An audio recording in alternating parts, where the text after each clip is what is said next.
All right, we're live. We're live. We're reading and Woman, Race, and Class by Angela Y. Davis. We're on chapter 3.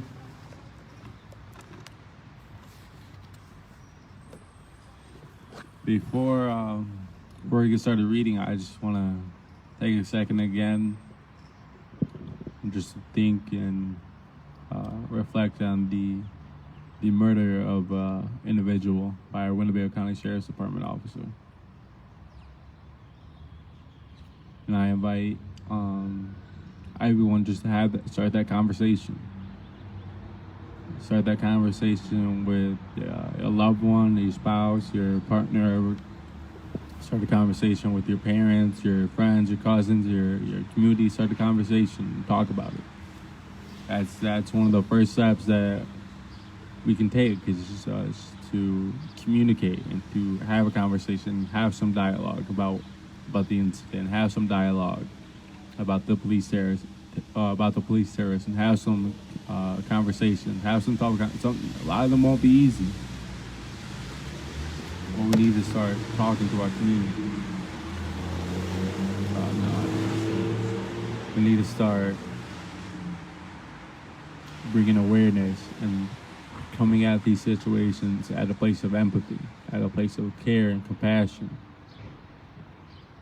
This particular incident, it could have been any. Again, we are unaware of the facts right now, unaware of what exactly went down and how the situation went down. But at the end of the day, somebody was murdered by a Winnebago County Sheriff's Department officer. That could be me, that could be you, that could be your parent, your cousin, your nephew, your niece. That could be anybody. So I think we start with just bringing awareness to the situation and to have that dialogue within our communities. I don't think we can rely on the government, rely on the police, or rely on the state's attorney, or rely on the mayor to hold us, not to hold us, but to hold the police officer accountable. I don't think that we can rely on any political figure to hold this incident, this murder accountable. I think it starts with us. It starts with the community. It starts with coming at it at a place of empathy and compassion.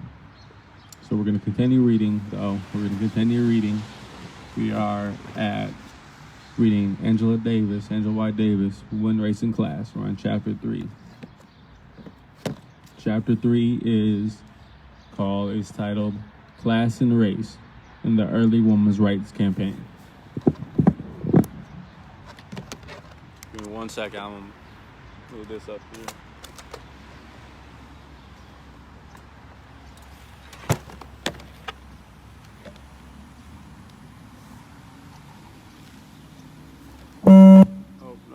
Nope, that's not going to work.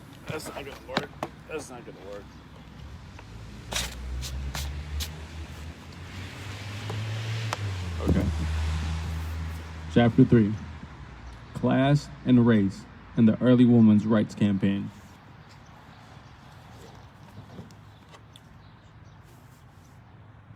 As Lucreta Ma and Elizabeth Cady Stanton wended their way arm in arm down Great Queen Street that night, reviewing the exciting scenes of the day, they agreed to hold a Women's Rights Convention on their return to America.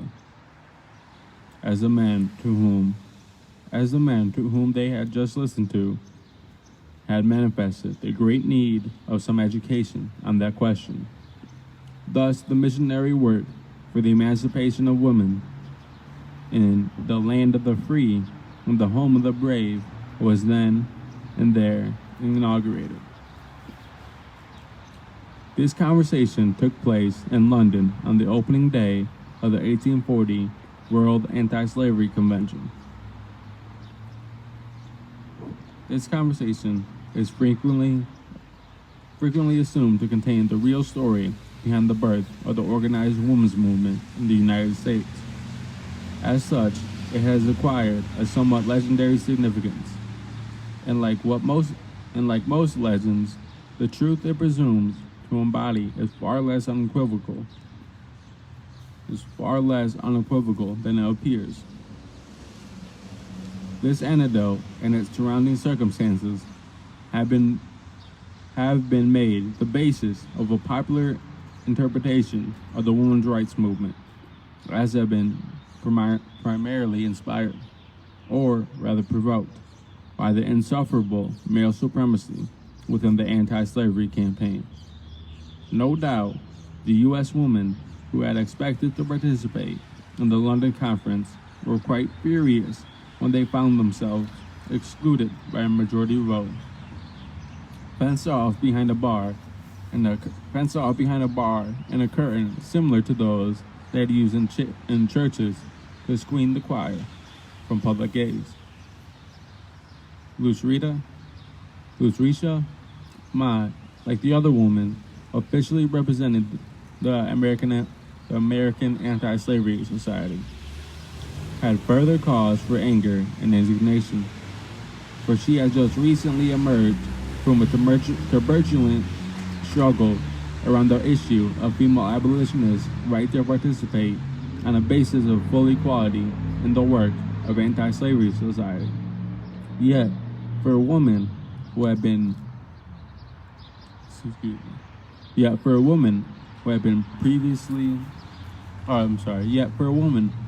excluded from membership in the society for 7 years previously, this was no new experience. If she was indeed inspired to fight for women's rights by the London events, by the fact that, as two contemporaries authors put it, the leading male radicals, those most concerned with social inequities, also discriminate against women. It was an inspiration that had struck her longer before 1840. Unlike Lucretia Mott, Elizabeth Cady Stanton was not an experienced political activist when the London Convention took place. Accompanying her husband of several weeks on what she called their wedding journey, she was attending her first anti-slavery meeting, not as a delegate, but rather as the wife of an abolitionist leader. Mrs. Stanton was thus somewhat handicapped, lacking the perspective forged by years of struggle in defense of women's rights to contribute to the anti-slavery cause. When she wrote, along with Susan B. Anthony in their History of Women's Suffrage, that during her conversation in 1840, Lucretia Mott, a missionary work for the emancipation of women, was then and there inaugurated, her remarks did not account for the accumulated lessons wrought by almost a decade during which abolitionist women had battled for their political emancipation as women. Although they were defeated at the London Convention, the abolitionist women did discover evidence that their past struggles had achieved a few positive results, for they were supported by some of the male anti-slavery leaders who opposed the move to exclude them. William Lloyd Garrison, brave, noble Garrison, who arrived too late to participate in the debate, refused to take his seat, remaining during the entire 10-day convention, a silent spectator in the gallery. According to Elizabeth Cady Stanton's account, Nathaniel P. Rogers of Concord, New Hampshire, was the only other male abolitionist who joined the women in the gallery. While the black abolitionist Charles Redmond is not mentioned in Stanton's description of the events is rather puzzling. He was also as he wrote himself in an article published in the Liberator, a silent listener. Charles Remond wrote that he experienced one of the few great disappointments of his life when he discovered, upon his arrival, that the woman had been excluded from the convention floor. He had good reason to be distressed, for his own travel expenses had been paid by several women's groups. I was almost entirely indebted to the kind and generous members of the Bangor Female Anti-Slavery Society, the Portland Sewing Circle, and the Newport Young Ladies Juvenile Anti-Slavery Society for aid in visiting this country. Remond felt compelled to refuse his seat in the convention because he could not otherwise be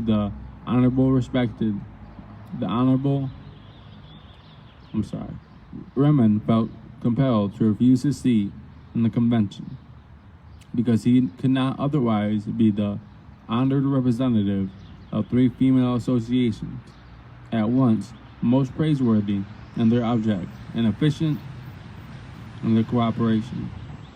Not all of the men, therefore, were the bigoted abolitionists to whom Katie refers in her historical account. At least some of them had learned to detect and challenge the injustices of male supremacy.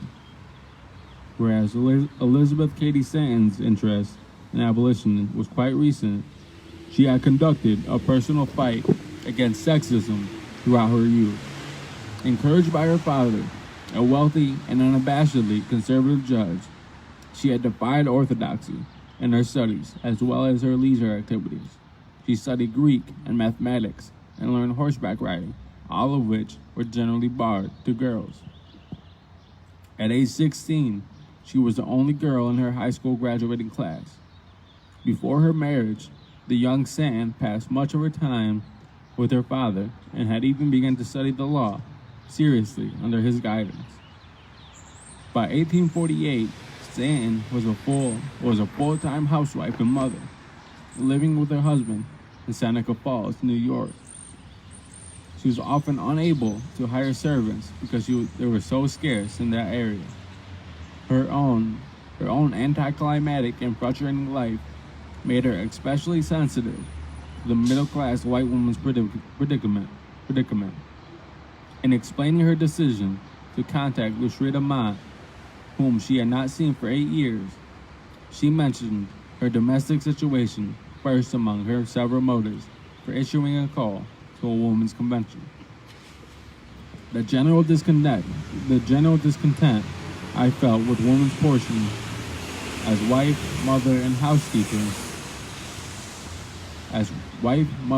housekeeper, physician, and spiritual guide, and the wearied and anxious look of the majority of women impressed me with the strong feelings that some active measures should be taken to remedy the wrongs of society in general and of all women in particular.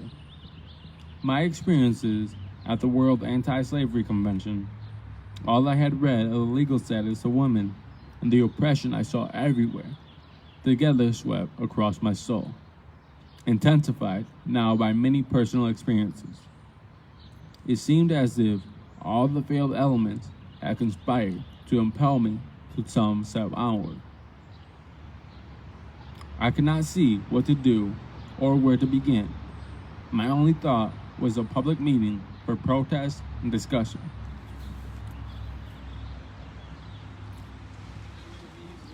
Elizabeth Cady Stanton's life exhibited all the basic elements in their most contradictory form of the middle-class woman's dilemma. Her diligent efforts to achieve excellence in her studies, the knowledge she had gained as a law student, and all the other ways she had cultivated her intellectual powers. All this had come to naught. Marriage and motherhood precluded the achievement of the goals she had set for herself as a single woman. Moreover, her involvement in the abolitionist movement during the years following the London Convention had taught her that it was possible to organize a political challenge to the oppressor. Many of the women who would answer the call to attend the first Women's Rights Convention in Seneca Falls were becoming conscious of the similar contradictions in their lives, and had likewise seen from the example of the anti-slavery struggle that it was possible to fight for equality.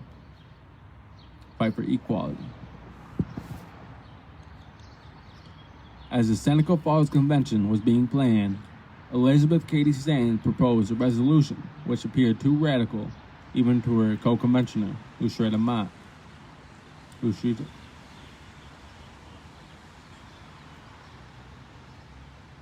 Although Mrs. Mott's experiences in the anti-slavery movement has certainly persuaded her that women urgently needed to exercise political power, she opposed the introduction of a resolution on women's suffrage.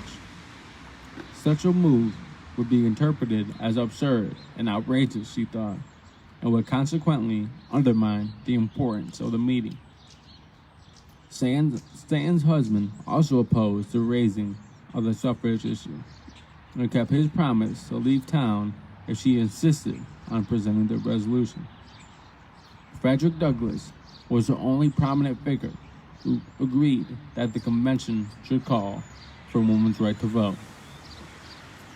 Several years before the Seneca Falls meeting, Elizabeth Cady Stanton had firmly convinced Frederick Douglass that the vote should be extended to women. I could not meet her arguments, except with a shallow plea of custom, natural division of duties, indelicacy of women taking part in politics, the common talk of women's fear, and the like, all of which the able woman, who was then no less logical than now, brushed away by those arguments, which she has so often and effectively used since, and which no man has successfully refuted. If intelligence is the only true and rational basis of government, it follows that if intelligence is the only true and rational basis of government, it follows that is the best government which it draws its life and power from, the largest sources of wisdom, energy, and goodness at its command. Among the approximately 300 women and men attending the Seneca Falls Convention, the issue of electoral power for women was the only major point of contention. The suffrage resolution alone was not unanimously endorsed. That the controversial proposal was presented at all, however, was due to Frederick Douglass' willingness to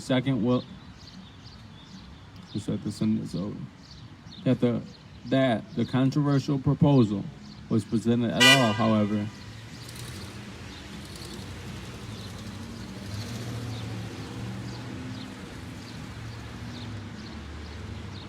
was due to Frederick Douglass's willingness to second Stanton's motion and to employ his oratorical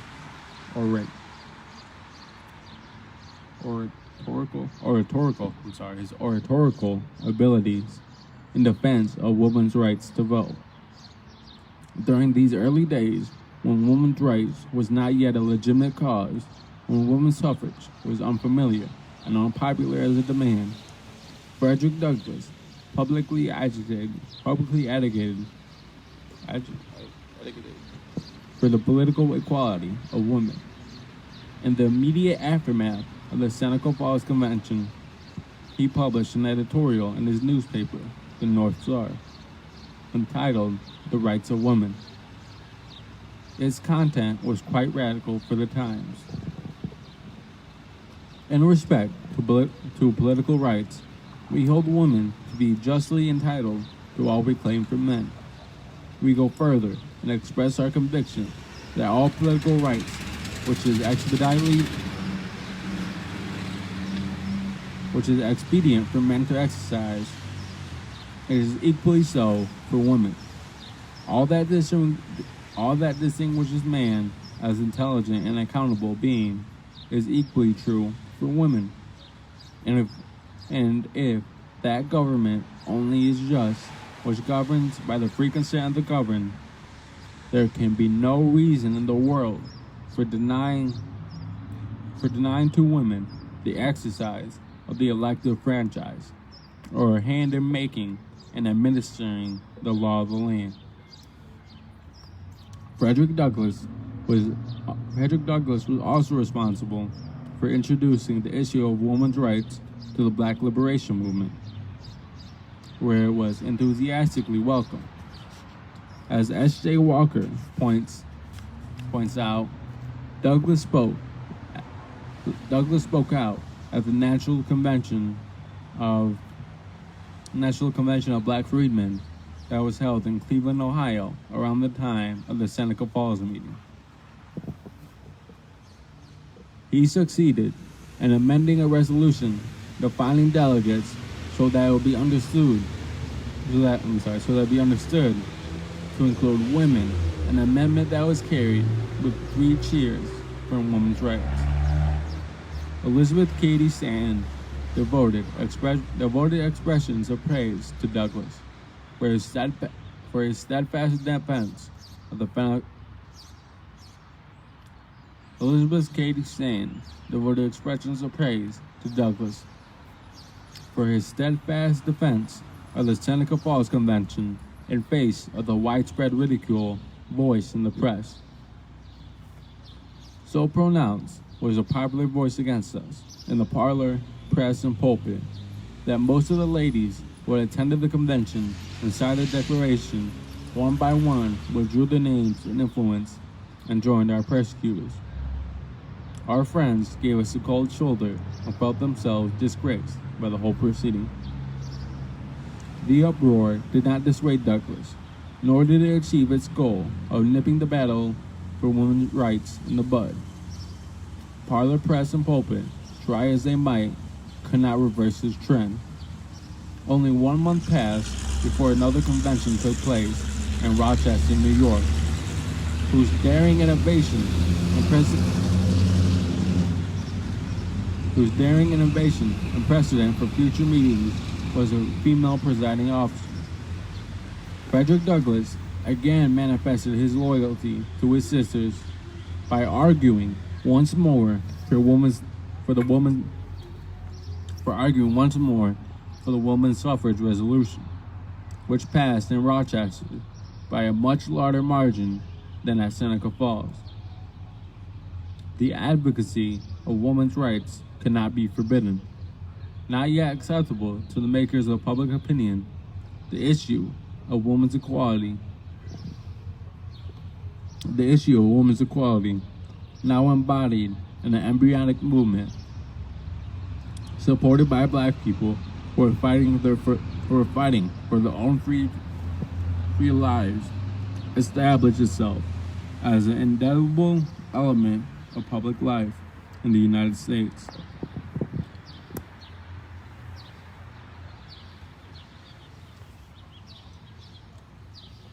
But what was it all about?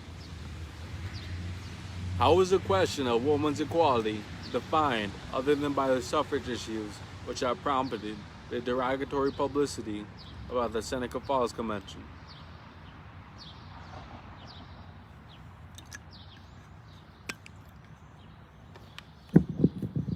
Were the grievances outlined in the Declaration of Sentiments and the demands put forth in the resolutions truly reflective on the problems and needs of the problems and needs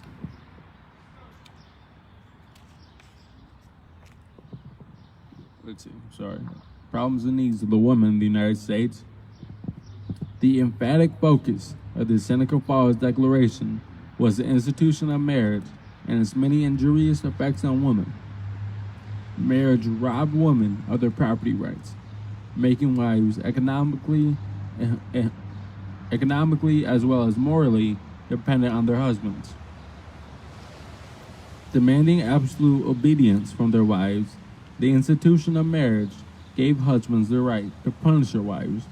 And what is more, the laws of separation and divorce were almost entirely based on male supremacy. As a result of women's inferior status within marriage, the Seneca Falls Declaration argued they suffered inequalities in education institutions as well as in professions, profitable employments, and all avenues to wealth and distinction, such as medicine, law, and theology, were absolutely inaccessible to women. The Declaration concludes its list of grievances with the equivocation of women's mental and psychological dependence, which has left them with little confidence and self-respect. The inestimable importance of the Seneca Falls Declaration was its role at the articulated consciousness of women's rights at mid-century. It was a theoretical culmination of years of unsure, often silent, challenges aimed at political, social, domestic, and religious condition, which was contradictory, frustrating, and downright oppressive for women of the bourgeois and the rising middle class. However, as rigorous consummation of the consciousness of white middle class woman's dilemma, the Declaration all but ignored the predicament of white working class women, as it ignored the condition of black women in the South and North alike. In other words, the Seneca Falls Declaration proposed analysis of the female condition which disregarded the circumstances of women outside the social class of the document's framers. But what about these women who worked for a living? The white woman, for example, who operated the textile mills in Northeast. In 1831, when the textile industry was still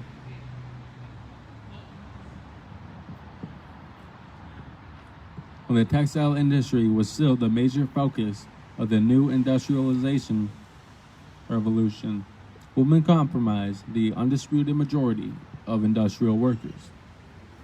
In the textile mills scattered throughout New England, there were 38,927 women workers as compared to 18,539 men. The pioneering mill girls had been recruited from local farm families.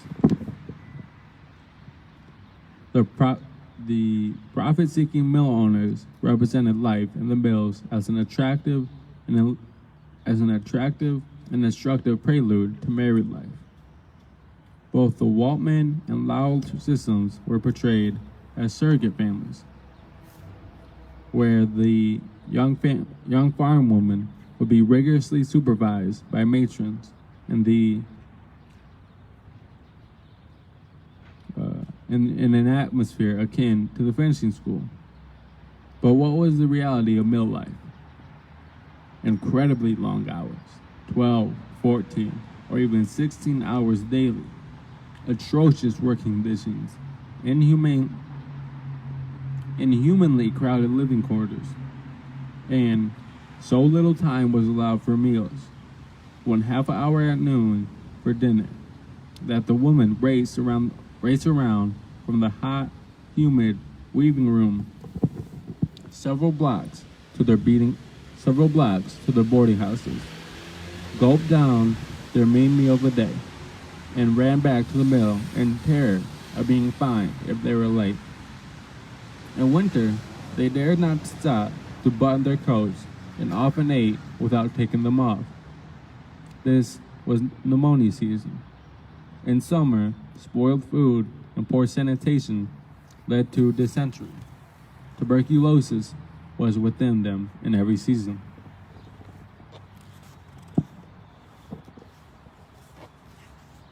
What do you want to do? I think I can finish this chapter. We got a little over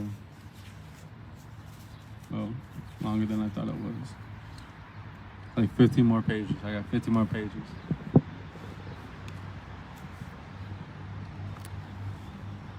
Okay. The mill woman fought back. Beginning the late 1820s, long before the 1848 Seneca Falls Convention, working women staged turnouts and strikes, militantly protesting the double oppression they suffered as women and as industrial workers. In Dover, New Hampshire, for example, the mill woman walked off the job in 1828 to dramatize their oppression, to dramatize their opposition to newly instituted restrictions. They shocked the community by parading with banners and flags, shooting off gunfire. By the summer of 1848, when the Seneca Falls Convention took place, conditions in the mills, hardly ideal to begin with, had deteriorated to such an extent that the New England farmers' daughters were fast becoming a minority in the textile labor force. Replacing the women from well-born Yankee backgrounds were immigrant women who, like their fathers, brothers, and husbands, were becoming the industrial proletaire of the nation. Proletariat? Okay, proletariat. Okay. These women, unlike their predecessors, whose family-owned land had nothing to rely upon their labor power. When they resisted, they were fighting for their rights to survive.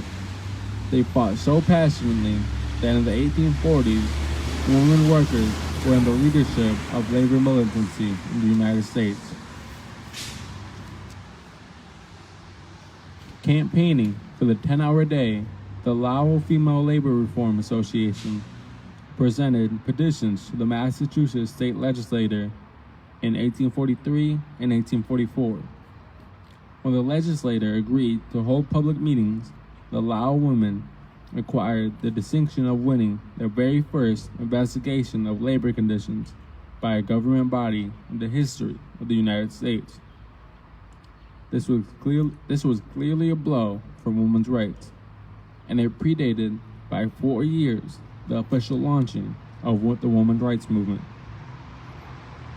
Judging from the struggles conducted by white working women and their relentless defense of their dignity as workers and as women, their conscience as well as implicit challenges to the sexist ideology of womanhood, they had more than earned the right to be lauded as pioneers of the women's movement.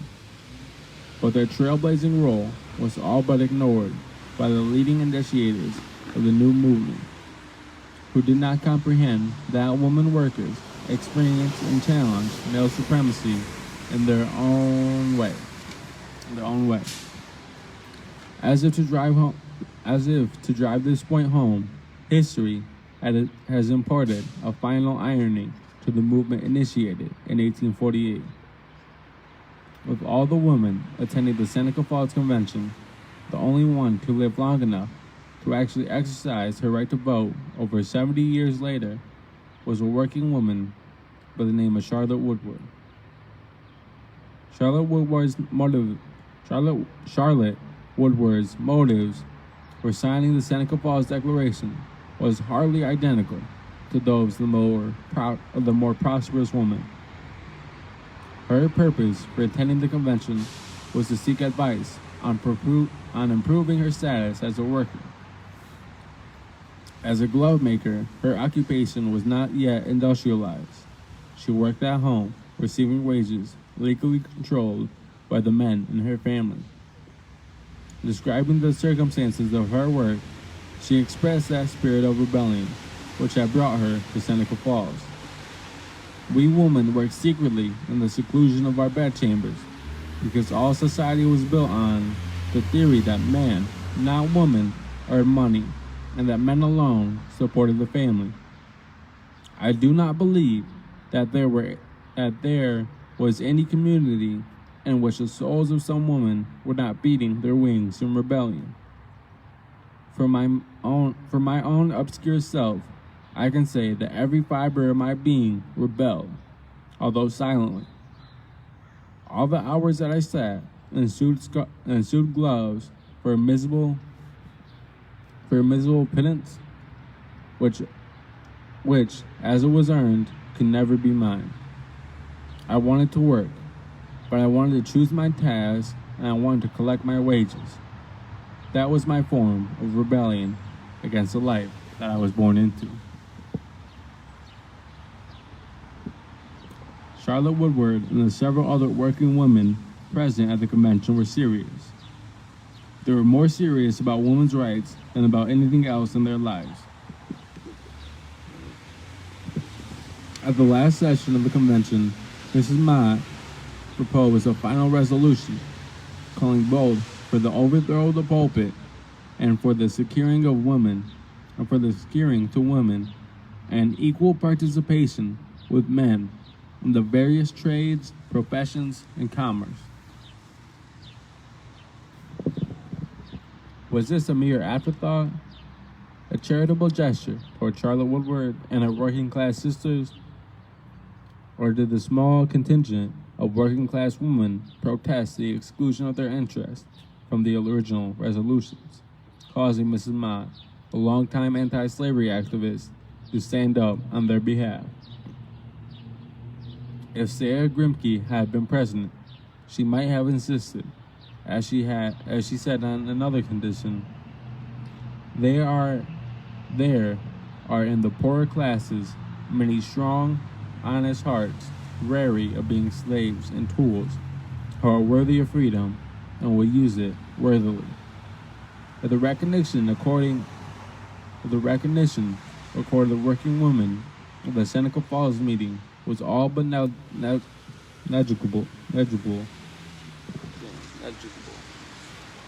There was not even a cursory mention of the rights of another group of women who also rebelled against the lives into which they were born. In the South, they rebelled against slavery, and in the North, against the dubious condition of freedom called racism. While at least one black man was present among the Seneca Falls conferences, there was not a single black woman in attendance, nor did the convention's document make even a passing reference to black women. In light of the organized abolitionist movement, it seemed puzzling that slave women were entirely disregarded. But this problem was not a new one. The Grimke sisters had previously criticized a number of female anti-slavery societies for ignoring the conditions of black women and for sometimes manifesting blatantly racist prejudices. During the preparations for the founding convention of the National Female Anti-Slavery Society, Angelina Grimke had to take the initiative to guarantee more than a token presence of black women. However, moreover, she suggested that a special address be delivered at that convention to the free black people of the North. Not even Mrs. Mott would prepare the address. Angelina's sister, Sarah, had to deliver the speech. As early as 1837, the Grimke sisters chastised the New York Female Anti-Slavery Society for failing to involve black women in their work. On account of their strong aristocratical feelings, Angelina regretfully said they were the most exceedingly inefficient.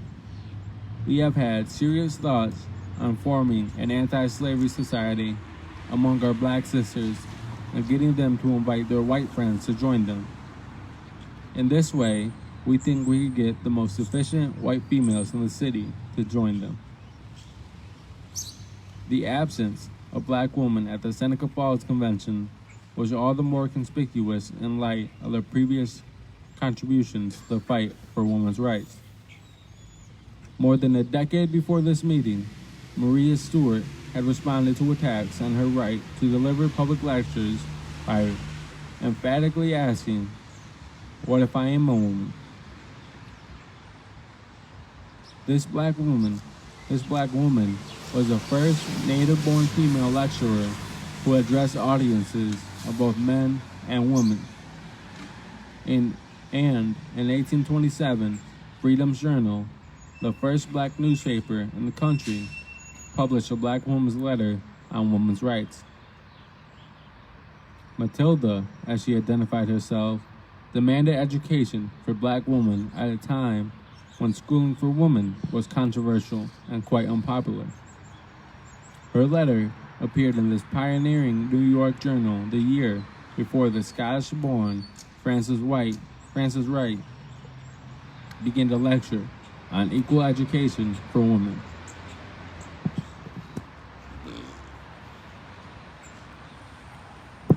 I will address myself to all mothers and say to them that while it is necessary to possess a knowledge of pudding making,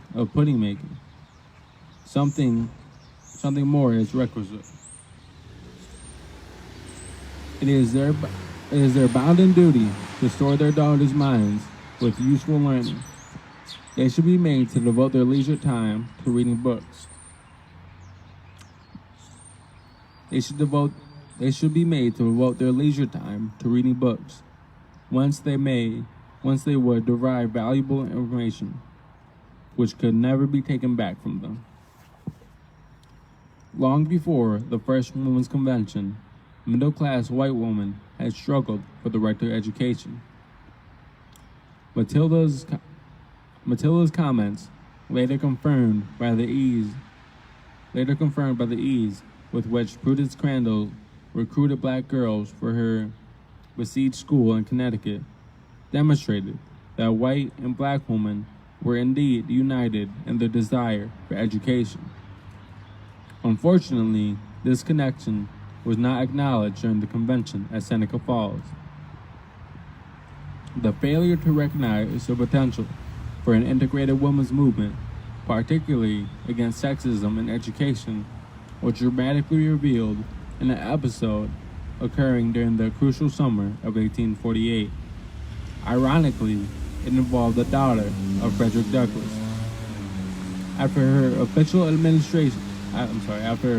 admission to a girls' seminary in Rochester, New York, Douglass's daughter was formally prohibited from attending classes with the white girls. The principal who issued the order was an abolitionist woman. When Douglass and his wife protested the segregationist policy, the principal asked each white girl to vote on the issue, indicating that one objection would suffice to continue the exclusion. After the white girls voted in favor of integrating the class, the principal approached the girls' parents, using the one resulting objection as an excuse to exclude Douglass's daughter. That a white woman associated with the anti-slavery movement could assume a racist posture toward a black girl in the North reflected a major weakness in the abolitionist campaign: its failure to promote a broad anti-racist consciousness. This serious shortcoming, abundantly criticized by the Grimke sisters and others, was unfortunately carried over into the organized movement for women's rights. However, oblivious the early women's rights activists may have been to the plight of their black sisters, the echoes of the new women's movement were felt through the organized black liberation struggle. As mentioned above, the National Convention of Black Freedmen passed a resolution on the equality of women in 1848. Upon Frederick Douglass' initiative, this Cleveland gathering had resolved that women should be elected delegates on an equal basis with men. Shortly thereafter, a convention of black people in Philadelphia not only invited black women to participate, but in recognition of the new movement launched in Seneca Falls, also asked white women to join them. Mrs. Mott described her decision to attend in the letter to Elizabeth Cady Stanton. We are now in the midst of a convention of the black people here of the city. Douglas and Delaney, Douglas and Delaney,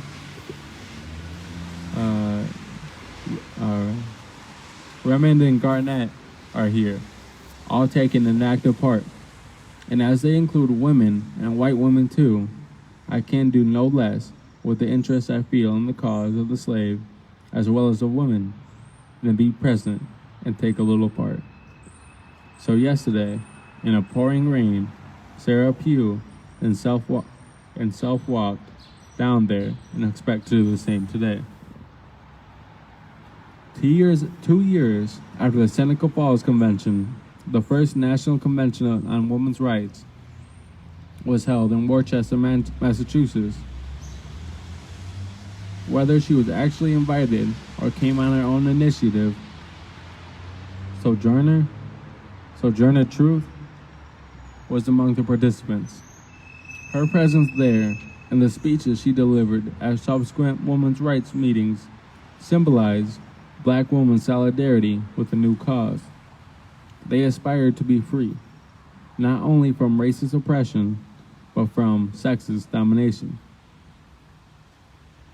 Ain't I a woman? The refrain of the speech Sojourner Truth delivered at an 1851 Women's Convention in Akron, Ohio, remains one of the most frequently quoted slogans of the 19th century women's movement. Sojourner Truth single-handedly rescued the Akron's women's meeting from the disruptive jeers of hostile men. Of all the women attending the gathering, she alone was able to answer aggressively the male supremacist arguments of the boisterous provocateurs. Possessing an undeniable charisma and powerful oratorical abilities, Sojourner Truth tore down the claims that female weakness was incompatible with suffrage. And she did this with irrefutable logic. The leader of the provocateurs had argued that it was ridiculous for a woman to desire the vote, since they could not even walk over a puddle or get into a carriage without the help of a man. Sojourner Truth pointed out with compelling simplicity that she herself had never been helped over mud puddles or into carriages. And ain't I a woman? With a voice like rolling thunder, she said, "Look at me. Look at my arm." And she rolled up her sleeve to reveal the tremendous muscular power of her arm. I have plowed and planted and gathered into barns. No man could heed me. No man could. And ain't I a woman? I could work as much and eat as much as a man, when I get it, and bear the lash as well. And ain't I a woman? I have bore 13 children and seen them all sold off to slavery. And when I cried out with my mother's grief, none but Jesus heard me. And ain't I a woman? As the only black woman attending the Akron conventions, Sojourner Truth had done what not one of her timid white sisters was capable of doing. According to the chairperson, there were very few women in those days who dared to speak in the meeting. Having powerfully pleaded the cause of her sex, having commanded the attention of the white woman as well as their disruptive male adversaries, Sojourner Truth was not spontaneously applauded as the hero of the day. I read that wrong. Sojourner Truth was spontaneously applauded as the hero of the day. She had not only dealt a crushing defeat to the men's weaker sex argument, but had also refuted their thesis that male supremacy was a Christian principle, since Christ himself was a man. That little man in black there, he says women can't have as much rights as men because Christ wasn't a woman.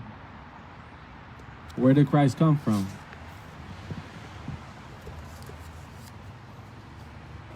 According to the presiding officer, Rolling Thunder couldn't have stilled that crowd, as did those deep, wonderful tones as she stood there with outstretched arms and eyes of fire. Where did your Christ come from? From God and a woman. Man had nothing to do with him. As for the horrendous sin committed by Eve,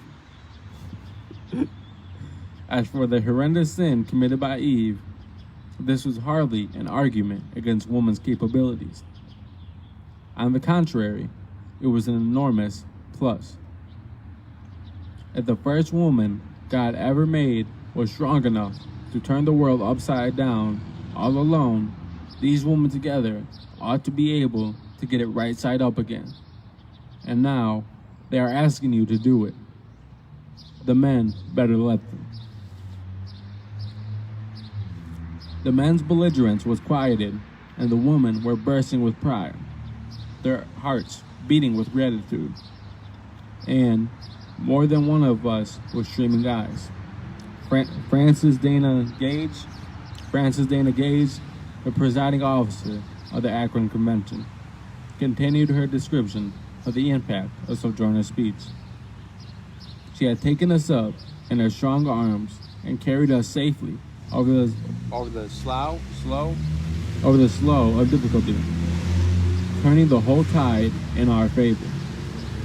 I have never in my life seen anything like the magical influence that subdued the mobbish spirit of the day and turned the sneers and jeers of an excited crowd into notes of respect and admiration.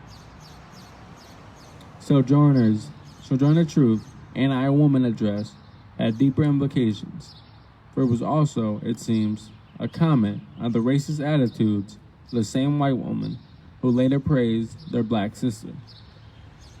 Not a few of the Akron women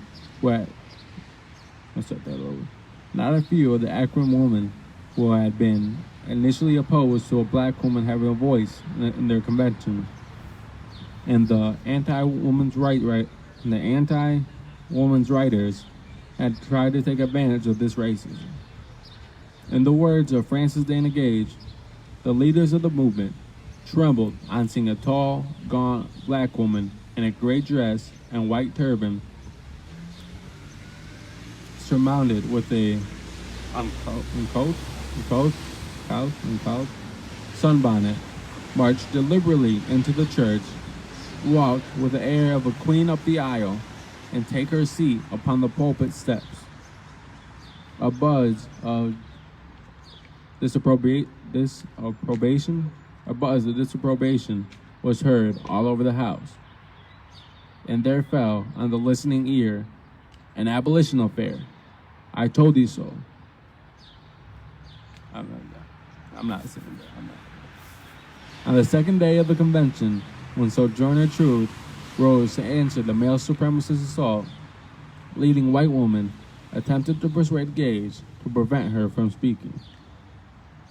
"Don't let her speak," gasped half a dozen in my ear.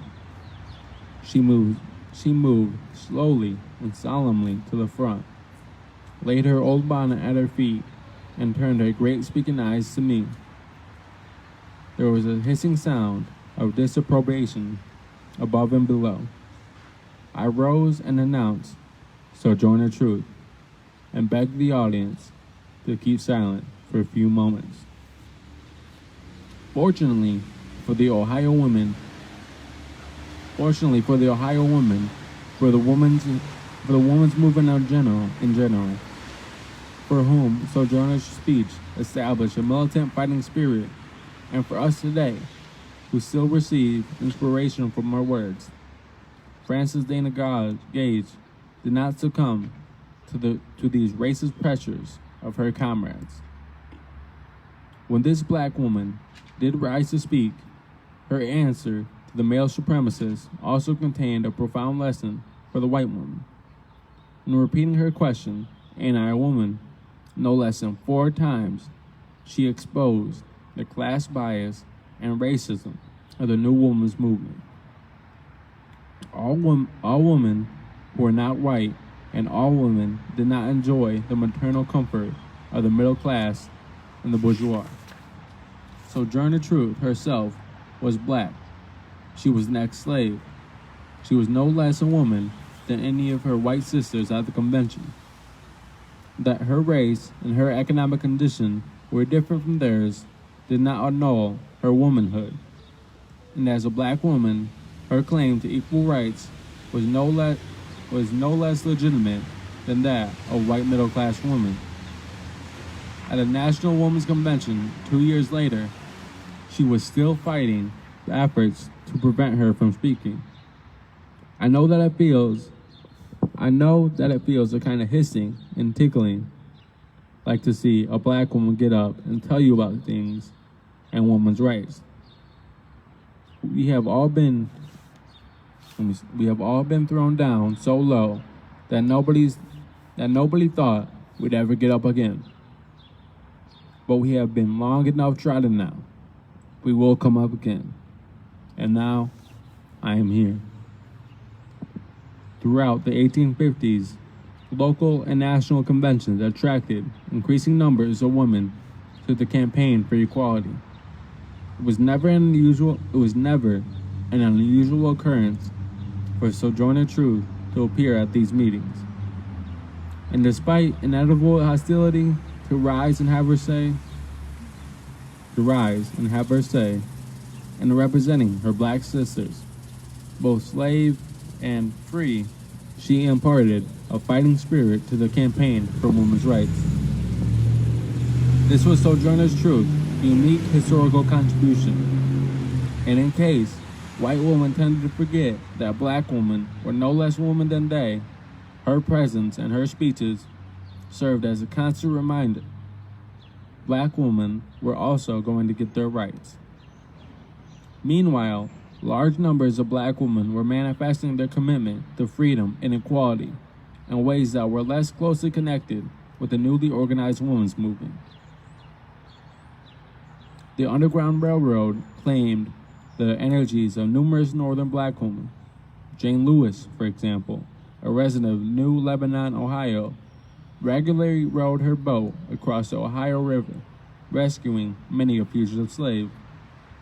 Frances E.W. Harper, a dedicated feminist and the most popular black poet at mid-century, was one of the most active lecturers associated with the anti-slavery movement. Charlotte Fortin, who became a leading black educator during the post-Civil War period, was likewise an active abolitionist. Sarah Redmond, who lectured against slavery in England, Ireland, and Scotland, exercised a vast influence on public opinion, and according to one historian, kept the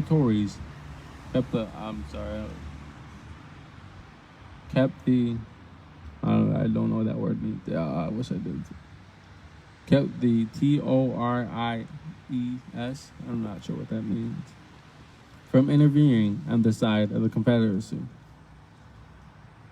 Even the most radical white abolitionists, basing their opposition to slavery on moral and humanitarian grounds, failed to understand the rapidly developing capitalism of the North was also an oppressive system.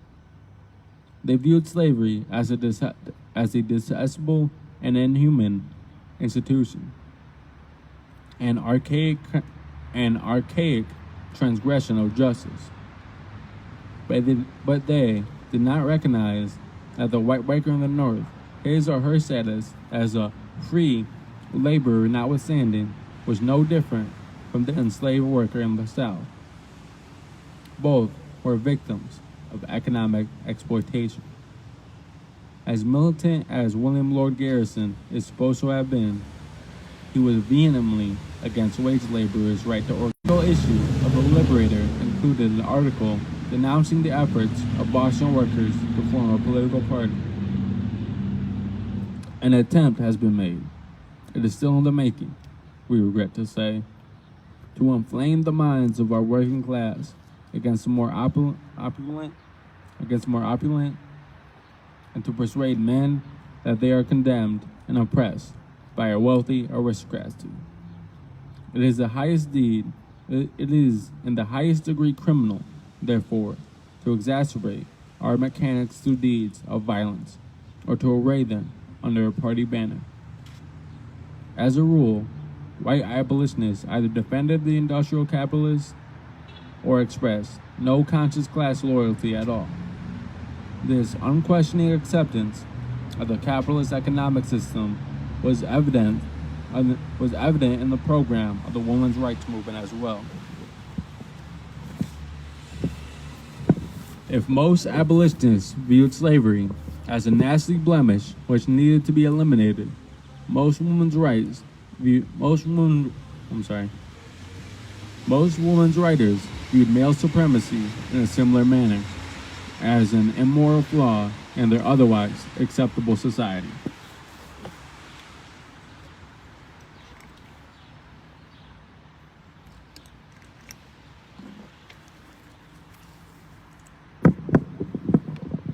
The leaders of the women's rights movement did not suspect that the enslavement of black people in the South, the economic exploitation of northern workers, and the social oppression of women might be all systematically related.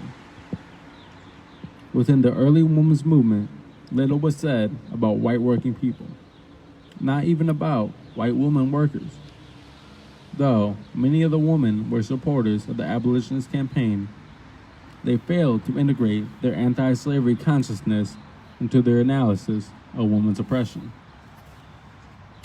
At the outbreak of the Civil War, the women's rights leaders were persuaded to redirect their energies toward a defense of the Union cause. But in suspending their agitation for sexual equality, they learned how deeply racism had planted itself in the soil of U.S. society. Elizabeth Cady Stanton, Mrs. Mott, and Susan B. Anthony traveled throughout the state of New York delivering pro-union lectures demanding immediate and unconditional emancipation. And they received the roughest treatment of their lives at the hands of the aroused mobs in every city where they stopped between Buffalo and Albany. In Syracuse, the hall was invaded by a crowd of men brandishing knives and pistols. If they had not previously recognized that the South if they had no previous experience in the South, that the South had no monopoly on racism, their experience as agitators for the Union cause should. Let's start this over. I'm tired now. If they had not previously recognized that the South held no monopoly on racism, their experience as agitators for the Union cause should have taught them that there was indeed racism in the North, and that it could be brutal.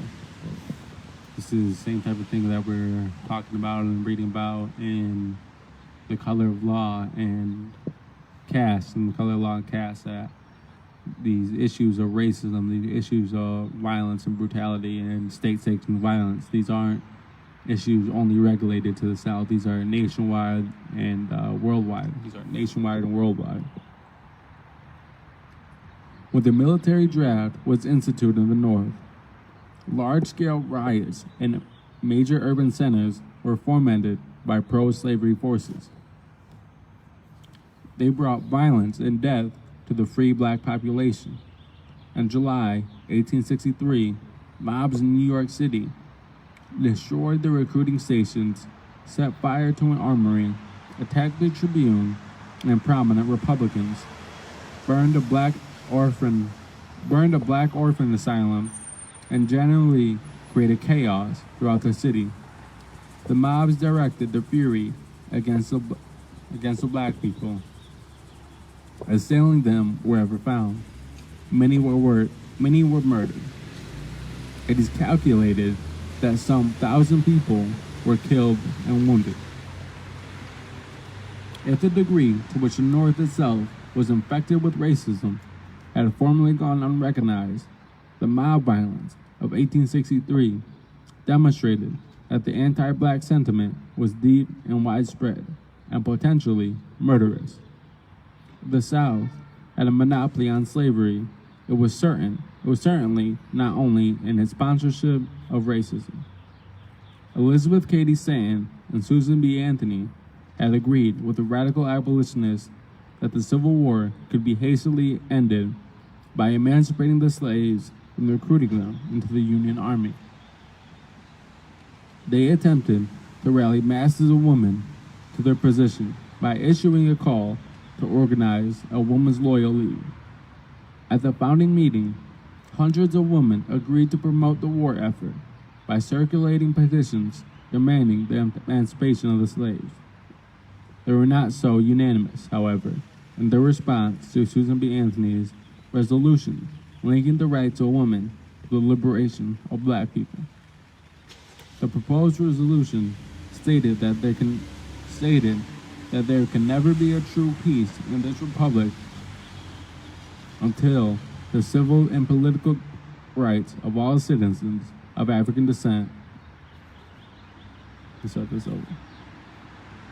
There can never be true peace in this republic until the civil and political rights of all citizens of African descent and all women are practically established. Unfortunately, in the light of post-war developments, it appears that this resolution may have been motivated by the fear that white women might be left behind when the slaves emerge into a light of freedom. But Angelina Grimke proposed a principled defense of the unity between black liberation and women's liberation. I want to be identified with black people, she insisted. Until he gets his rights, we shall never have ours. I rejoice exceedingly that the resolution should combine us with black people. I feel that we have been with him, and that the iron has entered our souls. True, we have not felt the slaveholder's lash. True, we have not had our hands manacled, but our hearts have been crushed. At this founding convention of Women's Loyal League, to which all veterans of the abolitionist campaign of the women's right movement were invited, Angelina Grimke characteristically proposed the most advanced interpretation of the war. She described as our second revolution. The war is not, as the South falsely pretends, a war of races, nor of sections, nor of political parties, but a war of principles, a war upon the working class, a war upon the working classes, whether white or black. In this war, the black man was the first victim, the working man, whatever color the next, and now all who contend for the right of labor, for free speech, free schools, free suffrage, and a free government, are driven to do battle in defense of these, or to fall with them. Victims of the same violence that for 2 centuries has held the black man a prisoner of war, while the South has waged this war against human rights. The North has stood by, holding the garments of those who were stoning liberty to death. The nation is in a death struggle. It must either become one vast slaveocracy of petty tyrants, or wholly the land of the free. Angelina Grimke's brilliant address to the soldiers of our second revolution demonstrated that her political consciousness was far more advanced than most of her contemporaries. In her speech, she proposed a radical theory and practice which could have been realized through an alliance embracing labor. Black people and women embracing, In her speech, she would propose a radical theory and practice which could have been realized through an alliance embracing labor, black people and women. If, as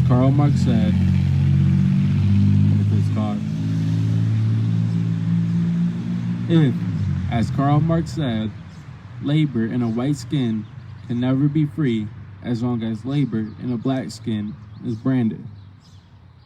It was also true, as Angelina Grimke lucidly insisted, that the democratic struggles of the time, especially the fight for women's rights and equality, could be effectively raised in association with the struggle for black liberation.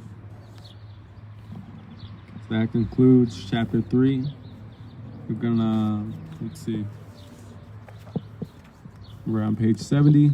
Page 70, chapter 4. Chapter 4 is called Racism, the Women's Suffrage Movement. We're gonna end this live. That's what we're gonna do. We're gonna end this live. We're gonna get started back up in like 10 minutes. So we'll be back in a little bit.